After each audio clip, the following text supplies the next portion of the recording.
यही देखकर बार बार समझाया जाता है कि कहीं चूक मत कर बैठो। यहां न किसी से वर है न किसी से द्वेष। कोई संत तुमसे बात करता है तो यह मत समझ लेना कि वह तुम पर कोई एहसान कर रहा है। उसे तुमसे क्या लेना है, क्या चाहिए, ये भ्रम मन में मत रखना कि हमारे द्वारा कुछ चलता है, कि हम कुछ हैं। ऐसा कोई भ्रम अपने भीतर मत पालो। वह तुमसे बात करता है तो केवल तुम्हारे लिए, तुम्हारे कल्याण के लिए। उसी कल्याण के लिए कभी डांट देता है, उसी कल्याण के लिए कभी दुलार देता है। दोनों को एक ही भाव से समझना होगा। डांट और दुलार अलग अलग नहीं है, दोनों का स्रोत एक ही है, और वह है तुम्हारा भला। जो लाडली लाल में चित्त लगाए बैठे हैं उनके भीतर किसी सांसारिक सुख की आकांक्षा नहीं रहती। इसे सच्चाई से समझो। अगर कहीं तुम्हें संतों के जीवन में सुख का कोई खेल दिखाई दे तो वह तुम्हारे लिए है। कभी डांट कर, कभी दुलार कर, कभी प्रेम में फांस कर तुम्हें श्री जी के चरणों में समर्पित कर देना ही उनका कार्य है। तुम्हारा मन जो संसार के प्यार में फैला हुआ है उसे समेटकर अपनी वाणी और अपने प्रेम के बल से प्रियाल के चरणों में अर्पित कर देना, यही संतों का काम है। पर यह तभी संभव है जब तुम्हारे भीतर यह चाह जागे। बिना इस चाह के तुम उस प्रेम को समेटने में सहयोग नहीं दे पाओगे। मन के भीतर से यह पुकार उठनी चाहिए कि अब इस ब्रह्मा द्वारा रची हुई माया से मुक्त होना है, पर तुम तो इन्हीं खिलौनों में राजी हो। जब इन्हीं खिलौनों से मन हटाने की बात कही जाती है तो तुम्हें बुरा लगता है। जैसे ही कहा जाता है कि अब ऐसे रहो, मनोचिन्हारो मत करो, तो लगता है कि हमारे संबंधों पर प्रहार किया जा रहा है। अरे, जिन संबंधों की बात तुम कर रहे हो उन पर तो काल पहले ही प्रहार कर चुका है। तुम उन्हें बचा नहीं पाओगे, काल सब काट चुका है। अब या तो उन संबंधों का राग लेकर जाओगे और दुर्गति होगी, या उन संबंधों को प्रियाल के चरणों में समर्पित करके जाओगे तो सद्गति होगी, वही अनुराग बन जाएगा। जो आसक्ति आज संसार के संबंधों में है, वही आसक्ति जब संत महापुरुषों से हो जाती है तो मोक्ष का द्वार खुल जाता है। यही भगवान कपिल देव कहते हैं। इसलिए अपने अधिकार अपने पास मत रखो, उन्हें गुरुजनों को सौंप दो। ये मान लो कि अब जीवन की बागडोर आपके हाथ में है, आप जिस दिशा में चाहें ले चले। हमारा कर्तव्य केवल आपकी आज्ञा का पालन है। यदि इस चेतन अचेतन जगत से मुक्त होने की इच्छा सच में जाग गई है तो पहला नियम यह है कि स्नेह का संबंध किसी से मत रखो। स्नेह केवल प्रियाल से रखो। जो स्नेह माता में है, पिता में है, भाई में है, पत्नी में है, पुत्र में है, वही स्नेह प्रियाल को चाहिए। बाकी सब कुछ दे दोगे तो भी भगवत प्राप्ति नहीं होगी, पर यह स्नेह दे दोगे तो भगवत प्राप्ति पक्की है। सबसे स्नेह करो, पर श्यामा श्याम के संबंध से। अभी ये कला तुम्हें नहीं आती। जब तक तुम एक बार सारे संबंधों का स्नेह समेटकर प्रियाल के चरणों में नहीं रखते, तब तक तुम वाणी से चाहे कहो कि सब भगवत भाव से है, भीतर का राग यही रहेगा कि ये हमारे हैं, वो हमारे हैं। इस रहस्य को समझो, पहले हटो। जब ये राग अनुराग में बदल जाता है तब पूरे विश्व से प्रेम करो, कोई बाधा नहीं रहेगी। तब जीवन की रीति अपने आप ठीक हो जाएगी, क्योंकि वह रीति श्यामा श्याम के संबंध से चलती है। इसीलिए कहा गया है एकांत की रथी का विधान करो। इसका अर्थ यही है कि हृदय देश में केवल इष्ट और गुरुदेव के सिवा किसी से प्रीति न हो। पर इस बात में हम बहुत कमजोर हैं। कहीं न कहीं हम अपनी प्रीति किसी दोस्त, किसी रिश्ते, किसी संबंध में अटका लेते हैं। इसी करुणा से श्री जी तुम्हें अपने संबंध को पुष्ट करने के लिए यहां लाते हैं, और तुम अज्ञानवश उन्हीं पुराने संबंधों को फिर से पुष्ट कर लेते हो जो अंत में दुर्गति का कारण बनते हैं। एक छोटे से संबंध ने एक जन्म नष्ट कर दिया, फिर और क्या कहे। इसलिए एकांत की रति का अभ्यास करो। जब भारी विपत्ति आए और मन केवल श्री जी में टिक जाए, सारी संपत्ति सुख संपदा श्री जी में दिखाई दे, यही एकांत की रति है। फिर कोई उसे विचलित नहीं कर सकता। जहां विषयों की चर्चा होती है, जहां विषयजन रहते हैं, वहां अरुचि हो जाना भी इसी का लक्षण है। ऐसे लोगों से जिनकी बातचीत केवल प्रपंच की हो, जिनके संग से हृदय में ताप पैदा हो, उनसे संबंध नहीं रखना है। उनसे न प्रीति है, न चर्चा, न सरोकार, क्योंकि जगत के संबंध अधिक से अधिक भोग की सामग्री धन या व्यवस्था दे सकते हैं, पर प्रियालाल की प्रीति नहीं दे सकते। इसीलिए जीवन की दिशा स्पष्ट होनी चाहिए। भरोसा केवल श्री जी पर, स्नेह केवल श्री जी में, और सारे संबंध उसी में समर्पित। यही वह राह है जहां से आगे चलकर जीवन का सारा बोझ हल्का होने लगता है और भीतर से एक शांत गहरी स्पष्टता जन्म लेती है। जब ये राह पकड़ी जाती है तो उसके अर्थ केवल शब्दों में नहीं रहते, वह जीवन की हर चाल में उतरने लगते हैं। इसी का एक जीवंत चित्र दिखाई देता है। जब पूज्य श्री रघुनाथ दास गोस्वामी ने अपने घर का त्याग कर महाप्रभु चैतन्य देव की शरण ली, आरंभ में 2-3 दिन जो भिक्षा महाप्रभु को मिलती थी उसी से जीवन चलता रहा। भीतर से यह भाव जागा कि जब जीवन प्रभु को समर्पित है तो जीने का ढंग भी वैसा ही होना चाहिए, विरक्त होकर जीना सीखना पड़ेगा। इतने में घर से सेवक, धन, सामग्री, रसोइया सब आ पहुंचे। पिता अत्यंत धनी थे और पिता तथा चाचा दोनों के बीच ये अत्यंत लाडले पुत्र थे। सुंदर सुंदर पकवान बनने लगे, प्रभु को भोग लगने लगा। और ये सब देखकर भीतर एक प्रश्न उठा कि क्या माता पिता द्वारा दी गई ये सुविधा वैराग्य में कलंक नहीं है? मन ने साफ कहा कि जब जीवन प्रभु के लिए है तो क्या प्रभु के भरोसे जीना नहीं सीखा जा सकता? विरक्त हो जाने के बाद माता पिता द्वारा भेजी गई भोग सामग्री से जीना स्वीकार नहीं, यही वह सूक्ष्म भेद है जो प्रवृत्ति और निवृत्ति मार्ग के बीच है। प्रवृत्ति मार्ग में पुत्र को माता पिता की संपत्ति पर अधिकार होता है, पर निवृत्ति मार्ग में यह स्वीकार नहीं है। जो इस स्वीकृति को पकड़ कर रखता है वह भीतर से कच्चा ही रह जाता है। इतिहास उठाकर देख लो, निवृत्ति मार्ग के विरक्तों का भरण पोषण कभी माता पिता द्वारा नहीं हुआ। किसी भी मार्ग के हों, नियम यही रहा है। इसी सिद्धांत की गूंज अन्य चरित्रों में भी सुनाई देती है। जब रत्नावती जी को अपने पुत्र की चिट्ठी मिली जिसमें यह पीड़ा व्यक्त हुई कि सभा में उसे सन्यासिनी का पुत्र कहकर पुकारा गया, तो उसी क्षण महल त्याग दिया। राजसी के शुतरवा दिए, संत सभा में जा बैठी और राजअन्न का त्याग कर दिया। अब भरण पोषण ग्राम नगर की भिक्षा से होगा, राजा द्वारा नहीं। पति माधव सिंह को यह सुनकर भयंकर क्रोध आया। अपमान और मारने तक की चेष्टा हुई, पर अंततः चरणों में सिर रखना पड़ा।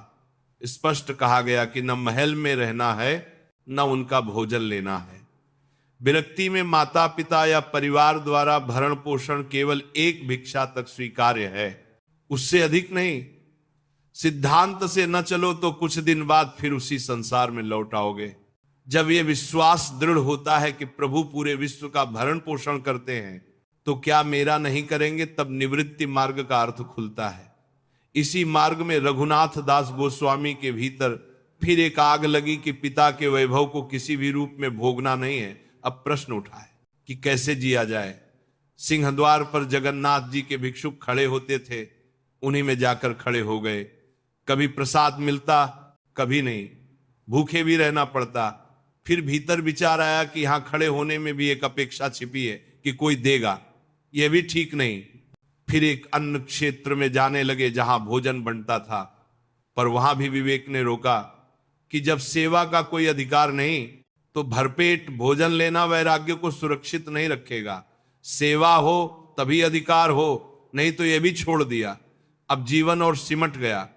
रात्रि में जो महाप्रसाद गायों के लिए डाला जाता था, वही जब बच जाता उसे उठाकर लाते, जल से धोते, सड़े हुए कण अलग करते और थोड़ा सा अन्न पाते। जब ये बात महाप्रभु को ज्ञात हुई तो करुणा में स्वयं वहां पहुंच गए और उसी अमृत समान अन्न को छीनकर खा लिया। ये दृश्य केवल कथा नहीं है, ये निवृत्ति मार्ग की पराकाष्ठा का दर्शन है। ऐसे पथिक जब सोते हैं तो उनकी रसना पर भी राधा कृष्ण का नाम चलता रहता है। यही प्रवृत्ति और निवृत्ति मार्ग का अंतर है। निवृत्ति मार्ग श्री जी के भरोसे का मार्ग है, जिनकी पलक झपकते अनंत ब्रह्मांड रच जाते हैं।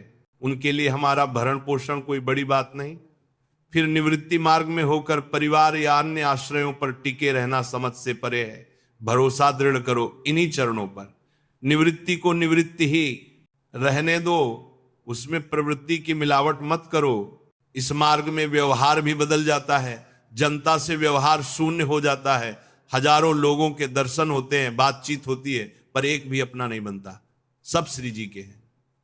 दर्शन और स्वयं केवल एक दास है, न कोई अपना न कोई पराया। एकांत की यही कीर्ति है, जनता से संबंध रहित रहकर श्री जी के संबंध से सबके साथ प्रेम, वृंदावन में यही रहनी है। अभिमान त्याग कर अपने को तिनके से भी नीचा जानकर जीना। जब ये दृष्टि बनती है तो समझ आता है कि अपने बल से कुछ नहीं है। गिरने का बल तो है, संभलने का बल नहीं। संभलना केवल गुरु और इष्ट की कृपा से होता है। इसलिए वृंदावन का आश्रय लो, अपने को सबसे छोटा समझो और समस्त प्राणियों को नमस्कार करो, ताकि कहीं किसी जंतु का भी अपराध न बन जाए। जब अपराध से बचते हुए और केवल श्री जी के भरोसे रहते हो, तब भीतर अध्यात्म प्रकाशित होने लगता है। जैसे जैसे ये प्रकाश बढ़ता है, मन शांत होता चला जाता है, वासनाएं अपने आप ढीली पड़ने लगती हैं।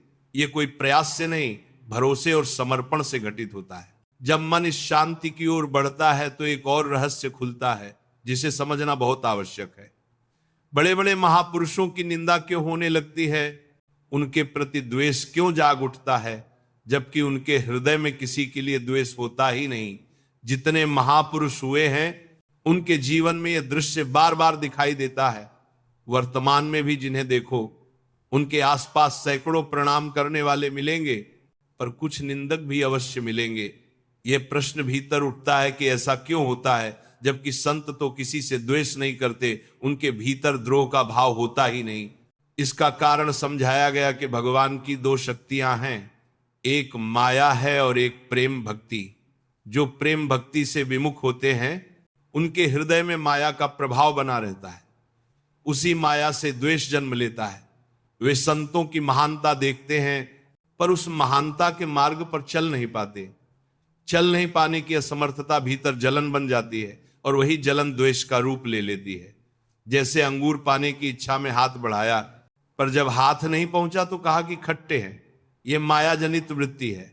जब मन भक्ति, प्रेम और भगवत आश्रय नहीं पकड़ पाता तो द्रोह की दिशा में फिसल जाता है।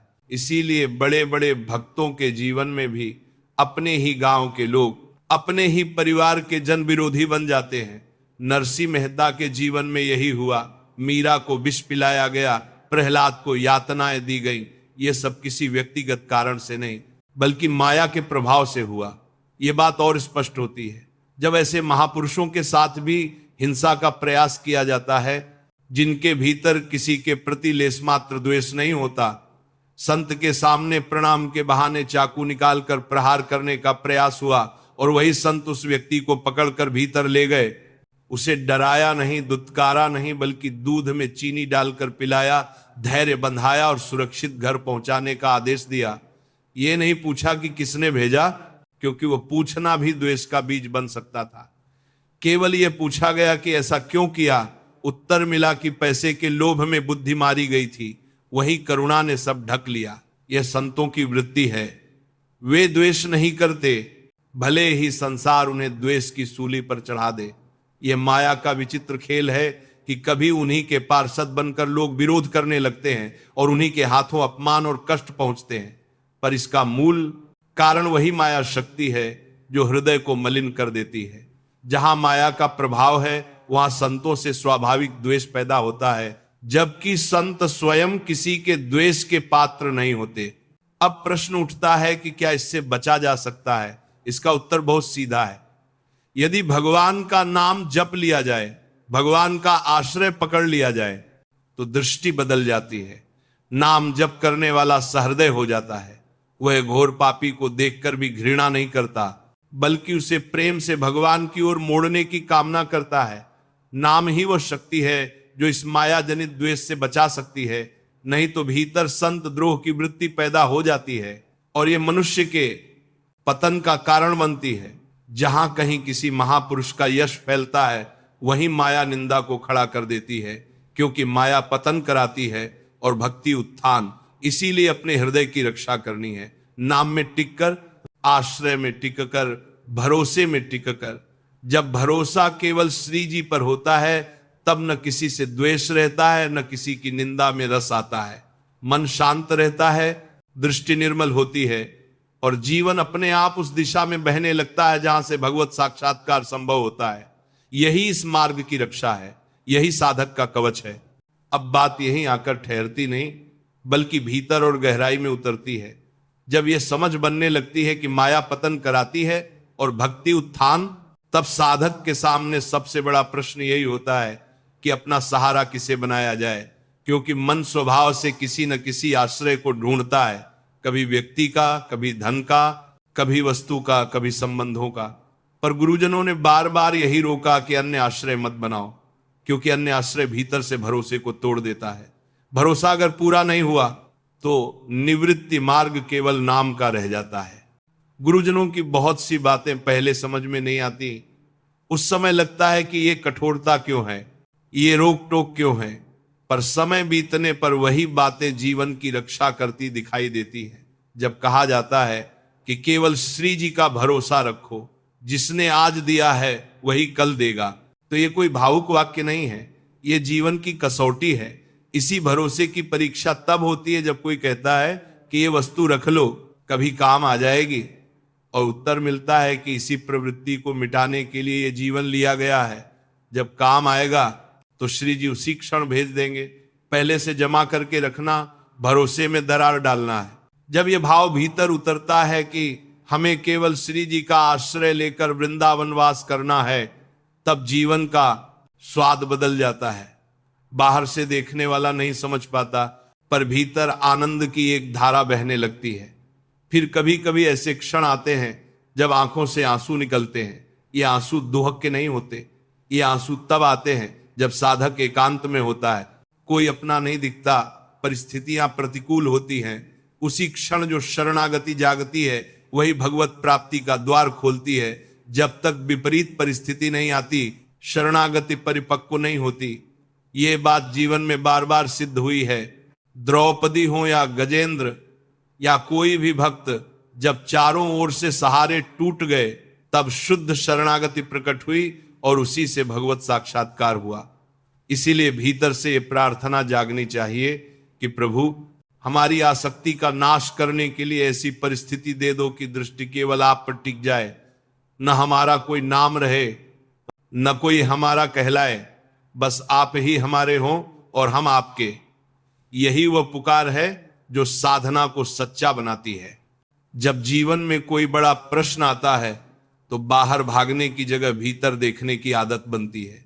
कभी आकाश की ओर देखकर उत्तर मिल जाता है, कभी भीतर से आवाज आती है, भागो, यहां से भागो, संबंधों से भागो, झूठे आश्रयों से भागो। भागते भागते अंत में एक ही विश्राम मिलता है, हरि और गुरु का आश्रय। वही अंतिम विश्राम है। जैसे भी रखें, जहां भी रखें, उसी में राज्य रहने का भाव जब बन जाता है, तब जीवन का बोझ उतर जाता है। वृंदावन की रहनी यही सिखाती है कि अपने को सबसे नीचा समझो, समस्त प्राणियों को नमस्कार करो। बुद्धि से देखो तो समझ में आता है कि हमारे भीतर कुछ भी नहीं है। यदि गुरु की कृपा न हो, प्रियालाल की कृपा न हो, तो हाथ में कुछ नहीं बचता। गिरने की सामर्थ्य तो है, पर गिरकर संभलने की सामर्थ्य नहीं। संभलना केवल उसी बल से होता है जो गुरु और इष्ट से आता है। इसलिए वृंदावन का आश्रय केवल स्थान का नहीं, भाव का है। हर जीव को नमस्कार करके जीना, ताकि किसी का भी अपराध न बने। जब अपराध से बचते हुए और केवल श्री जी के भरोसे जीवन चलता है, तब भीतर अध्यात्म प्रकट होता है। जैसे जैसे वह प्रकट होता है, मन शांत होता चला जाता है, वासनाएं ढीली पड़ती जाती हैं, न निंदा में रस रहता है, न द्वेष में। यही कारण है कि जिनके हृदय में नाम बस गया, वे घोर पापी पर भी करुणा करते हैं, क्योंकि नाम जब दृष्टि को बदल देता है। जहां पहले दोष दिखते थे, वहां अब करुणा दिखने लगती है। यही माया और भक्ति का अंतिम भेद है।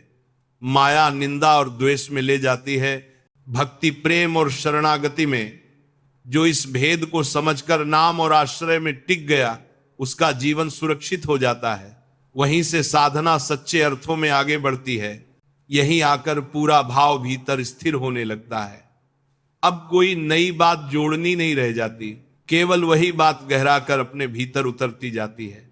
यह साफ दिखने लगता है कि माया का काम ही यही है कि जहां कहीं भगवत यश प्रकट हो, वहीं निंदा और द्वेष को खड़ा कर दे। और भक्ति का काम यही है कि उसी स्थान पर प्रेम, करुणा और सहृदयता को जन्म दे। दोनों शक्तियां साथ साथ चलती हैं, पर साधक को चुनना होता है कि वो किसके साथ चलेगा। यदि नाम का आश्रय नहीं लिया तो माया भीतर चुपचाप अपना काम करती रहती है। पहले आलोचना आती है, फिर निंदा, फिर द्वेष और अंत में संत द्रोह जैसा भारी पतन। मनुष्य स्वयं नहीं समझ पाता कि वह कहां फिसल गया। उसे लगता है कि वह सत्य बोल रहा है, विवेक दिखा रहा है, जबकि भीतर से माया उसे नीचे खींच रही होती है। इसी कारण इतिहास में देखा गया है कि संतों के विरोधी अंततः स्वयं का ही सर्वनाश कर लेते हैं। संत का कुछ बिगड़ता नहीं, क्योंकि वह किसी से द्वेष करता ही नहीं। इसके विपरीत जिसने नाम जप को पकड़ लिया, जिसने भगवत आश्रय को जीवन का आधार बना लिया, उसकी दृष्टि बदल जाती है। वह दोष देखने की जगह करुणा देखने लगता है। उसे यह दिखने लगता है कि सामने वाला भी माया से बंधा हुआ है, जैसे कभी हम स्वयं थे। तब घृणा नहीं उठती, बल्कि भीतर से ये इच्छा उठती है कि किसी तरह ये भी उस प्रेम में आ जाए, उस शरण में आ जाए। यही नाम का चमत्कार है। इसलिए सावधान किया गया है कि संतों की निंदा से दूर रहो। उनके प्रति द्वेष की कोई भी तरंग भीतर उठे तो तुरंत उसे पहचान लो। ये तुम्हारा विवेक नहीं है, यह माया है। माया वहीं प्रहार करती है जहां भक्ति का प्रकाश फैलने लगता है, और भक्ति वहीं रक्षा करती है जहां मन शरणागति में झुक जाता है। जब जीवन में केवल श्री जी का भरोसा रह जाता है, जब अन्य सभी आश्रय धीरे धीरे छूट जाते हैं, तब मन हल्का हो जाता है। तब न किसी की प्रशंसा की भूख रहती है, न किसी की निंदा से चोट लगती है। तब संतों के प्रति श्रद्धा स्वाभाविक हो जाती है और समस्त प्राणियों के प्रति नम्रता अपने आप आ जाती है। यही वह स्थिति है जहां साधक सुरक्षित हो जाता है। यही समझ अंत में भीतर स्थिर हो जाती है कि माया नीचे ले जाती है और भक्ति ऊपर उठाती है। जो इस बात को केवल सुन नहीं लेता बल्कि जीवन में उतार लेता है, वही सच में इस मार्ग पर आगे बढ़ता है। वहीं से साधना में दृढ़ता आती है, वहीं से प्रेम का स्वाद आता है, और वहीं से जीवन धीरे धीरे उस शांति में प्रवेश करता है जहां न द्वेष है न भय, केवल भरोसा है, पूर्ण सरल और निष्कलंक। ऐसा कैसे मन ने निश्चय कर लिया कि भजन नहीं हो रहा है, या नहीं हो सकता, या आगे भी नहीं होगा। ये विचार अपने आप में ही मनुष्य जीवन की शक्ति को नकार देने जैसा है।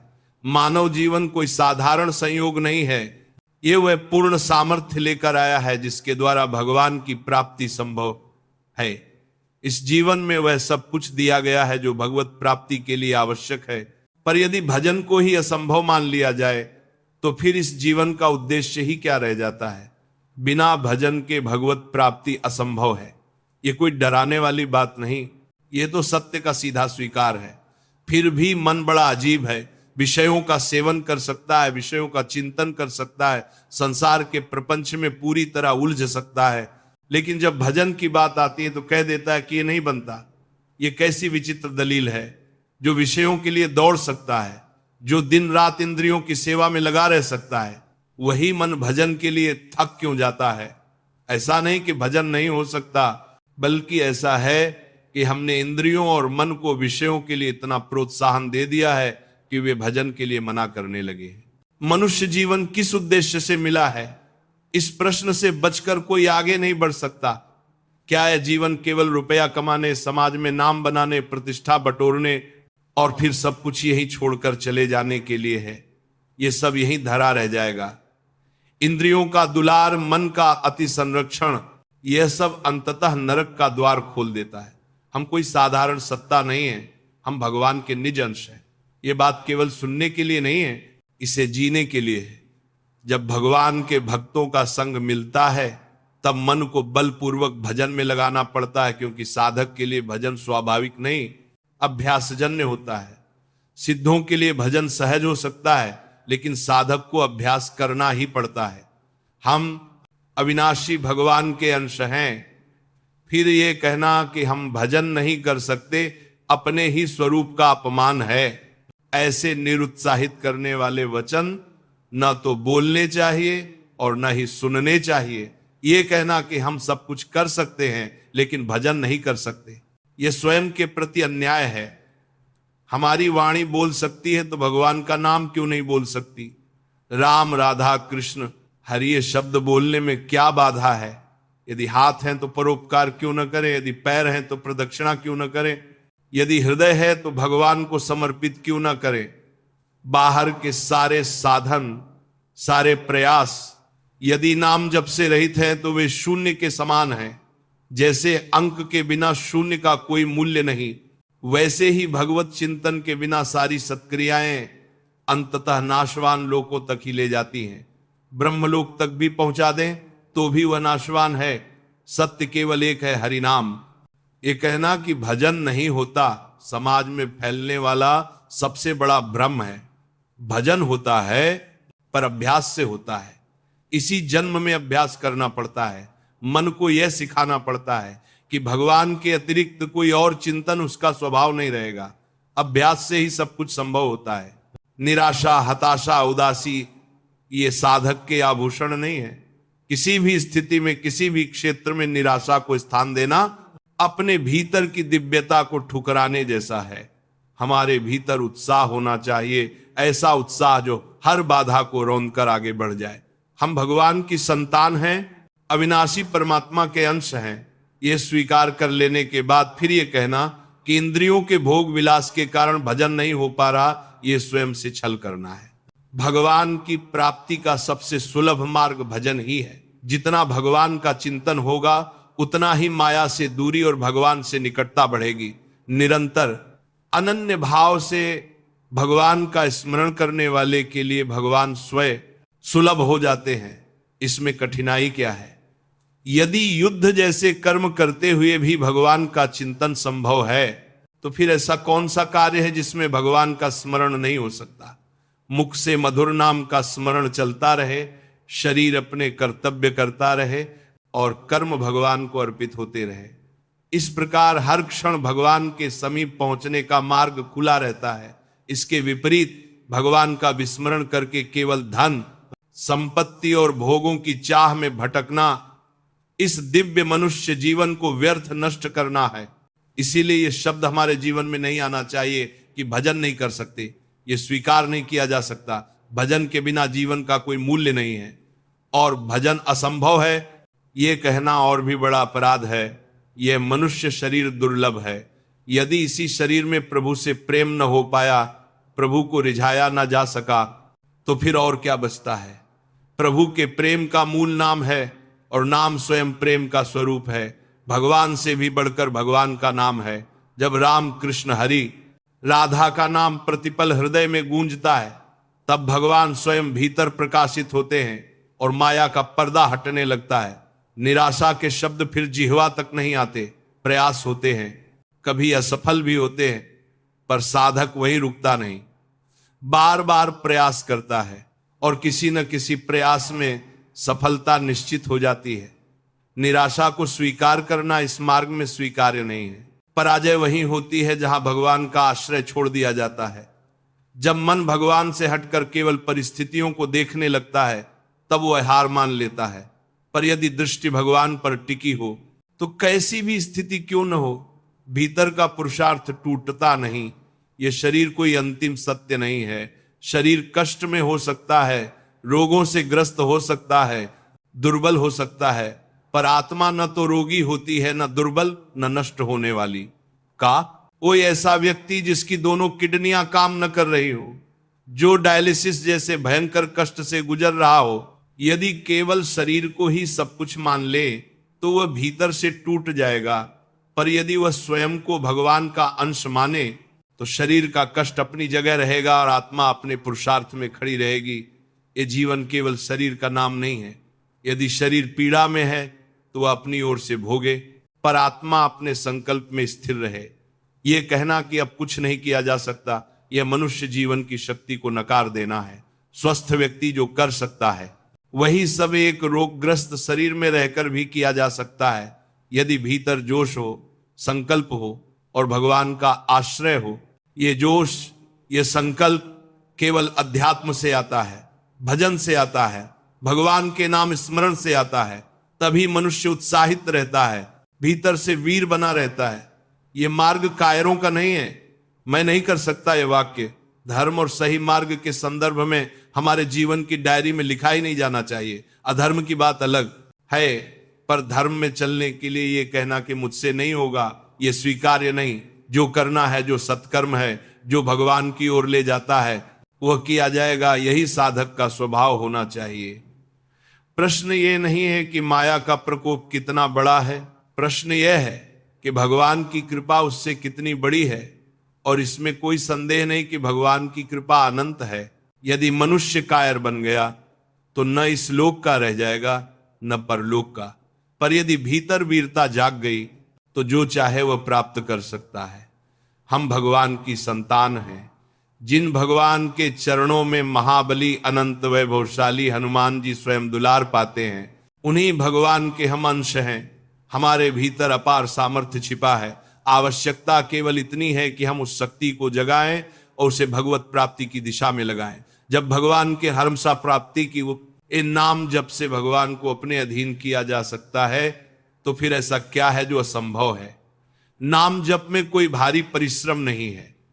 जिह्वा को हिलाना है, हृदय को जोड़ना है, राधा राधा का स्मरण करते रहना है, और जो भी कर्म हो उन्हें भगवान को समर्पित करते जाना है। भोग विलास हर जगह है। लंका में भी अपार वैभव था, पर वहां भी भक्ति हुई।